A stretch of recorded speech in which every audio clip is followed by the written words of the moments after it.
menjelaskan bagaimana situasi di lubang buaya pada waktu itu dan siapa yang memberitahukan pertama kali, Pak? Maksudnya mengenai diketemukannya sumur di sini, ya, sumur yang dipakai untuk menimbun semua para pahlawan revolusi yang telah dibunuh secara kejam pada waktu itu. Baiklah, kita waktu itu operasi pada tanggal 1 Oktober. Tugas saya pertama adalah untuk menduduki Halim. Setelah Halim dapat kita kuasai, kemudian pasukan pada malam hari diperintahkan untuk meninggalkan tempat itu karena belum dapat diketemukan di mana para pahlawan revolusi kita itu disembunyikan, kalau waktu itu diculik atau sudah dibunuh atau bagaimana, itu kita belum tahu. Akhirnya pada tanggal 3 Oktober datanglah di markas kita di Cijantung seorang agen polisi yang bernama Sukitman, diantarkan oleh perwira dari Kostrad, perwira Intel. Waktu itu untuk membantu saya mencari tempat yang diperkirakan dibunuhnya para pahlawan revolusi itu. Saya tanyakan pada dia, bagaimana saudara tahu? Dia ceritakan bahwa turut ditangkap pada waktu gerakan G30 SPKI ini menawan, kalau tidak salah, Jenderal Panjaitan. Dia turut ditangkap, ditahan, dibawa ke lubang buaya. Terus kamu tahu tempatnya? Ya. Kita bawa kemari, kemudian dia tunjukkan tempatnya itu kira-kira di sini nih, ada di pohon dulu, di bawah pohon. Lantas dari rumah yang ada di sebelah kanan kita ini, Saudara Sukitman melihat keluarnya seorang dengan berpakaian militer dengan pangkat Brigadir Jenderal, matanya ditutup, di awal dibawa ke sebelah sana rumah. Setelah itu Saudara Sukitman mengatakan bahwa dia mendengar rentetan tembakan dan teriakan-teriakan orang yang menunjukkan rasa kegembiraan begitu. Lantas saya tanyakan, apakah semua para pahlawan revolusi itu dikubur di situ, di dalam sumur itu?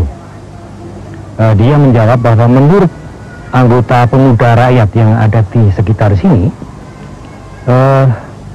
memang seluruh pahlawan revolusi itu berada di dalam sumur yang sama itu. Coba sekarang tunjukkan sumur itu ada di mana. Kita bergerak ke sana. Di sini dulu terdapat banyak pohon karet. Di sana sini ada gundukan-gundukan tanah sebagai bekas tempat tenda-tenda, mungkin tempat kerwani dulu.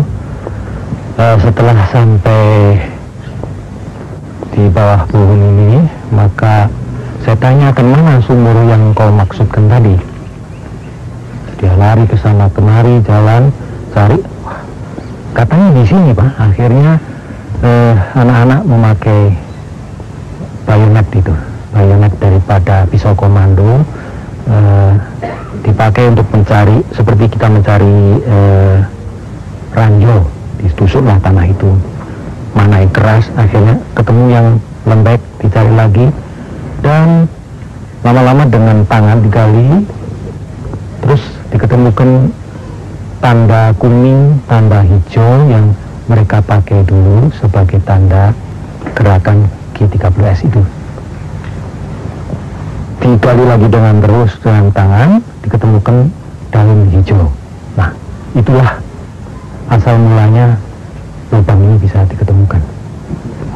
Pada jam 11 malam tanggal 3 itu, Mayor CI melaporkan pada saya bahwa telah diketemukan satu kaki kelihatan menonjol ke atas. Dilaporkan kepada saya saksikan di sini, Kemudian saya perintahkan penggalian supaya dihentikan, sebab saya harus melapor kepada Pak Harto. Malam itu juga saya menuju ke Kostrad.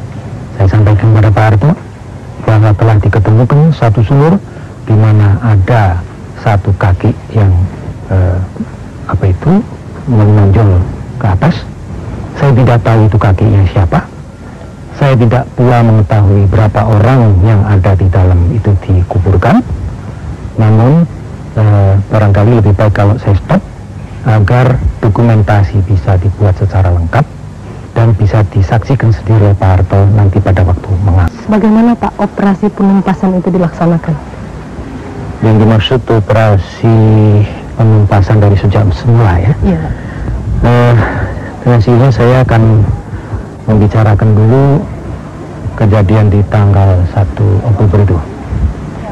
Pada waktu itu kita belum jelas mengenai situasi.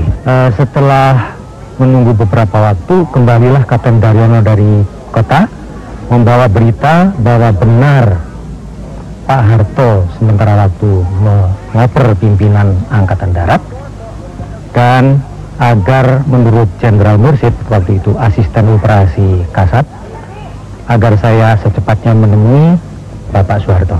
Perintah Pak Harto waktu itu adalah kuasai itu pusat telekomunikasi dan RRI, dengan maksud dengan sini agar siaran Tiban Revolusi itu bisa di stop dan agar hubungan kita dengan dunia luar pun bisa dibuka kembali. Rencana itu sepenuhnya diserahkan pada saya, mau dari mana, bergerak jam berapa, dengan kekuatan berapa, diserahkan pada saya. Ini adalah setup operasi di ibu kota.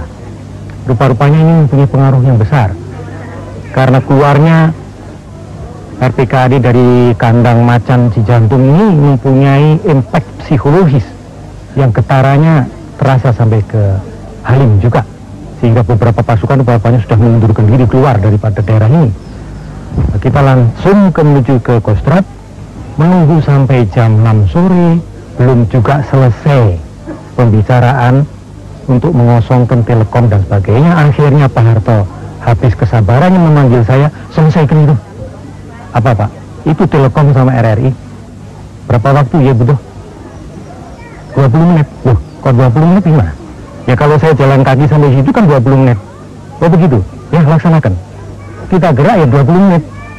20 menit selesai telekom, 20 menit selesai RRI. Terus kita masih tetap di Kostrad menunggu, karena kemudian ada perintah dari Pak Harto, siap-siap kalau pasukan diperlukan untuk merebut Halim, untuk memecahkan itu misteri yang masih terselubung ini, hal-hal yang masih gelap ini apa sesungguhnya di sini. Tapi karena belum juga terpecahkan, maka malam hari itu pasukan kita tarik untuk istirahat agar sewaktu-waktu bisa digunakan. Hubungannya dengan kesaktian Pancasila yang telah ditetapkan oleh pemerintah Orde Baru 1 Oktober sebagai Hari Kesaktian Pancasila. Iya, memang demikian. Kalau kita mempelajari sejarah, tidak usah mengambil yang terlalu jauh, misalnya pada waktu zaman kebangkitan nasional dan sebagainya. Mulai saja di tahun 48 sudah jelas bahwa PKI telah berbuat sesuatu makar, sesuatu pemberontakan terhadap pemerintahan yang syah, di mana mereka memproklamirkan sesuatu negara berlandaskan komunis. Itu berarti akan merubah landasan falsafah kita ini dari Pancasila kepada sesuatu yang lain daripada Pancasila, yaitu ideologi komunis.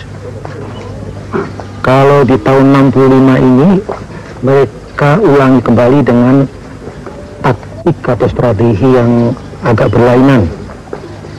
Pertama dengan cara menginfiltrasi angkatan bersenjata agar angkatan darat mau bergerak, bawahan menghantam atasannya, diciptakanlah sesuatu conditioning namanya ini, untuk mematangkan situasi, mempertentangkan antara bawahan dengan atasan. Di dalam masyarakat juga ditiup-tiupkan adanya kapitalisme birokrat, kapir, orang-orang yang dianggap memeras rakyat dan sebagainya, dan juga adanya hal-hal yang dipertentangkan antar kelas. Jadi dibuatlah masyarakat ini suatu kotak-kotak kelas-kelas yang bertentangan, satu pihak yang memeras, yang lain pihak yang diperas. Kemudian timbul aksi-aksi sepihak. Ini kesemuanya merupakan praktek yang khas komunis. Nah, kalau di tahun 65 mereka mengharapkan atau menginginkan suatu angkatan yang lain, yaitu yang disebut angkatan kelima. Angkatan kelima ini dimaksudkan untuk bisa membentuk suatu pasukan yang terdiri daripada kaum buruh dan tani yang dipersenjatai. Kalau ini sudah bisa terjadi, maka untuk menghapuskan pimpinan politik dan menggantinya dengan pimpinan politik komunis dan mengganti landasan falsafah negara ini dengan landasan falsafah yang lain, yaitu komunis, itu bagi mereka adalah soal waktu saja, a matter of time. Oleh karena itu, kalau kita kembali kepada masalah 1 Oktober ini sebagai peringatan Hari Kesaktian Pancasila, itu bisa dihapuskan dari atas bumi untuk diganti kemudian dengan orang-orang yang bisa berpikir menurut keinginan mereka.